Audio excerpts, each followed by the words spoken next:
हिंगोलीमध्ये लोकशाही मराठीच्या बातमीचा चांगलाच दणका बसलेला आहे। आधार नोंदणी केंद्र गैरव्यवहार प्रकरणी पैसे परत केले गेलेले आहेत। फसवणूक झालेल्या तरुणाला हे पैसे परत दिले गेलेले आहेत। हिंगोलीमध्ये अशी अनेक प्रकरणं उघडकीला येण्याची शक्यता आहे। महाआयटीच्या जिल्हा समन्वयकावर गुन्हा दाखल करण्याची या तरुणानं आता मागणी केलेली आहे। आधार किट मागणीसाठी मी सागर भुतळा सर यांना भेटलो होतो। त्यांनी मला देतो असे बोलले होते। 1 लाख रुपये लागतात। मी त्यांना 98,000 रुपये दिले होते। त्यानंतर मला असं कळालं की आधार किट बंद झालेले आहेत।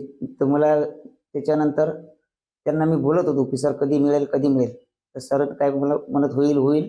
पण जेव्हा मला कळालं की माझी फसवणूक झाली त्यानंतर मी जिल्हाधिकारी कार्यालय यांना एक निवेदन दिलं। त्यानंतर गोरेगाव पोलीस स्टेशनला रिपोर्ट दिला। त्यानंतर मला त्यांची बातमी लोकशाहीची बातमी लागली। त्यानंतर त्यांनी मला आज बोलवून माझे पैसे फोनपे द्वारे देऊन टाकले। लोकशाही मराठी ऐका, पहा, जागरूक रहा।